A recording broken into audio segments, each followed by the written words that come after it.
ಐಕ್ಯವಾದ ಸ್ಥಳವನ್ನು ನಾವು ದರ್ಶನ ಮಾಡಿ ರಿಟರ್ನ್ ಅಂದರೆ ವಾಪಸ್ಸು ಮತ್ತು ಹೊರಗಡೆ ಹೋಗ್ತಾ ಇದ್ದೀವಿ.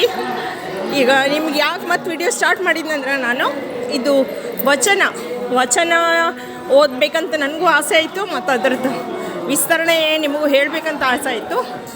ಇದು ಅಲ್ಲಮ್ಮ ಪ್ರಭುದೇವರ ಒಂದು ವಚನ. ಎತ್ತಣ ಮಾವರ ಎತ್ತಣ ಕೋಗಿಲೆ ಎತ್ತಣದಂತೆ ಸಂಬಂಧವಯ್ಯ, ಬೆಟ್ಟದ ಮೇಲಣ ನೆಲ್ಲಿಕಾಯಿ ಸಮುದ್ರದೊಳಗೆ ಉಪ್ಪು ಎತ್ತಣದತ್ತ ಸಂಬಂಧವಯ್ಯ, ಗುಹೇಶ್ವರ ಲಿಂಗಕ್ಕೂ ಎನಗೂ ಎತ್ತಣದತ್ತ ಸಂಬಂಧವಯ್ಯ. ಅಲ್ಲಮ್ಮ ಪ್ರಭುಗಳಿಗೆ ಮನಸ್ಸಿನಾಗ ಏನು ಬಂದದಂದ್ರೆ ಮಾಮರ ಬಂತಂದ್ರೆ ಅಂದ್ರೆ ವಸಂತ ಮಾಸ ಬಂದ ತಕ್ಷಣ ಕೋಗಿಲೆ ಹೆಂಗೆ ಕೂಗ್ತದ ಹಂಗೆ ವಸಂತ ಮಾಸಕ್ಕೂ ಮಾಮರಕ್ಕೂ ಕೋಗಿಲೆಗೂ ಏನು ಸಂಬಂಧ ಅಂತ ಅವ್ರ ಮನಸ್ಸಿನಾಗ ಬಂದದ. ಹಾಗೆ ನೆಲ್ಲಿಕಾಯಿ, ಬೆಟ್ಟದೊಳಗಿರೋ ನೆಲ್ಲಿಕಾಯಿ ಮತ್ತು ಸಮುದ್ರದೊಳಗೆ ಉಪ್ಪು ಅವೆರಡು ಕೂಡಿಸಿ ತಿಂದಾಗ ಎಷ್ಟು ರುಚಿ ಇರ್ತದೆ. ಅದು ಅಲ್ಲಮ್ಮ ಪ್ರಭುಗಳು ತಮ್ಮನ್ನು ತಮ್ಮ ಮನಸ್ಸಿಗೆ ಪ್ರಶ್ನೆಯನ್ನು ಮಾಡ್ಕೊಂಡಿದ್ರು. ನಾವು ಬೇರೆ ನೆಲ್ಲಿಕಾಯಿ ತಿಂದ್ರೆ ಅಷ್ಟು ರುಚಿ ಹತ್ತೋದಿಲ್ಲ, ಅದ್ರ ಜೊತೆ ಉಪ್ಪು ಹಚ್ಕೊಂಡು ತಿಂದಾಗ ಇನ್ನೂ ಅಷ್ಟು ರುಚಿ ಹತ್ತುತ್ತೆ. ಅದರೊಳಗೆ ಏನು ಸಂಬಂಧ, ದೇವರು ಒಂದಕ್ಕೊಂದು ಹೆಂಗೆ ಸಂಬಂಧಗಳನ್ನು ಕಲ್ಪಿಸೇನ ಅನ್ನೋದನ್ನು ಇದು ವಚನದ ಒಂದು ಅರ್ಥ ಆಗೈತೆ.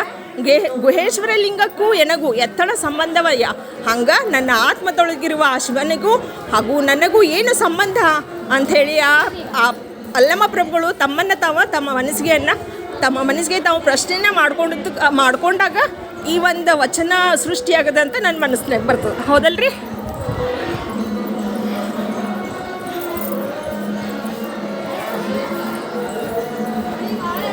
ಮುಂದೆ ಮತ್ತೆ ಹೋದ್ರೆ ಏನು ಬಂತು ನೋಡ್ರಿ. ಮತ್ತು ಅಕ್ಕ ಮಹಾದೇವಿಯವರು ಮತ್ತೊಂದು ವಚನ. ಸಾವಿಲ್ಲದ ಕೆಳವಿಲ್ಲದ ರೂಹವಿಲ್ಲದ ಚಲುವಂಗೆ ನಾನೊಲಿದೆ, ಎಡೆಯಿಲ್ಲದ ಕಡೆಯಿಲ್ಲದ ತೆರೆಹಲ್ಲದ ಕುರುಹಿಲ್ಲದ ಚಲುವಂಗೆ ನಾನೊಲಿದೆ ಎಲೆ ಅವ್ವಗಳಿರ. ಅವರು ನಮ್ಮ ಎಲ್ಲರಿಗೂ ಹೇಳಿಕತ್ತಾರ ಸಾವಿಲ್ಲದ ಕೇಡಿಲ್ಲದ ರೋಹಿಲ್ಲದ ಚಲುವಂಗೆ ಅಂದ್ರೆ ಪರಶಿವನಿಗನ್ನು ಇನ್ನೊಂದು ರೀತಿಯಾಗಿ ಅವರು ನೋಡ್ತಾ ಇದ್ದಾರೆ. ಕೇಡಿಲ್ಲದ ಅಂದರೆ ಎಂದಿಗೂ ಅವನಿಗೆ ಕೇಡಿಲ್ಲ. ರೂಹಿ ಅಂದ್ರೆ ರೂಪ ಇಲ್ಲ ಆ ಶಿವನಿಗೆ, ಚಲುವು ಇಲ್ಲ, ಅಂಥವ್ನಿಗೆ ನಾನು ಒಲಿದ್ಬಿಟ್ಟೇನಿ. ಎಡೆ ಇಲ್ಲ ಕೆಡೆ ಇಲ್ಲ, ಅವನಿಗೆ ಎಡೆನೂ ಇಡೋದಿಲ್ಲ ಕಡೆನೂ ಇಲ್ಲ, ಅವನಿಗೆ ಆದಿ ಅಂತೆ ಯಾವುದೂ ಇಲ್ಲ. ಅಂತಹ ಕುರುವಿಲ್ಲದ ಚಲುವಂಗೆ ನಾನು ಒಲದೆ ಅಂತ ನಮಗೆ ಅಕ್ಕ ಮಹಾದೇವಿಯವರು ಹೇಳ್ತಾ ಇದ್ದಾರೆ. ಭಯವಿಲ್ಲದ ನಿರ್ಭಯ ಚಲುವಂಗೆ ನಾನೊಲಿದೆ.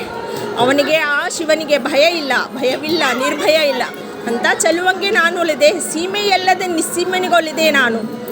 ಯಾವ ಸೀಮೆ ಇಲ್ಲಿಂದ ಹಿಡಿದು ಇಲ್ಲಿ ತನಾನೇ ಅಂಥೇಳಿ ಅವನಿಗೆ ಅಂತೆ ಆಳ ಯಾವುದು ಗೊತ್ತಿಲ್ಲ ಅಂಥ ಶಿವನಿಗೆ ನಾನು ಒಲದೆ ಅಂಥೇಳಿ ಆ ಚನ್ನ ಮಲ್ಲಿಕಾರ್ಜುನನ ಅಂದರೆ ನಮ್ಗೆ ಇನ್ನೊಂದು ವಚನ ಇಲ್ಲಿ ನೆನಪಾಗ್ತದೆ. ಏನಂದ್ರೆ ಆ ಶಿವನಿಗೆ ಇನ್ನೊಂದು ವಚನದಲ್ಲಿ ಹೇಳಿದ್ದಾರೆ ಆದಿ ಇಲ್ಲ ಅಂತ್ಯ ಇಲ್ಲ ಅಂಥೇಳಿ. ಆ ವಚನ ನನಗಿಲ್ಲೇ ನೆನಪಾಗ್ತದೆ. ಅಂಥ ಚನ್ನ ಮಲ್ಲಿಕಾರ್ಜುನ ನೆಂಬ ಗಂಡಂಗೆ ಮಿಗಿ ಒಲಿದೆ ಎಲೆ ಅವ್ವಗಳಿರ. ಎಲ್ಲರಿಗೂ ಹೇಳಲಿಕ್ಕತ್ತಾರ ನಾನು ಎಂಥನೂ ಒಲಿದೆ ಅಂಥೇಳಿ.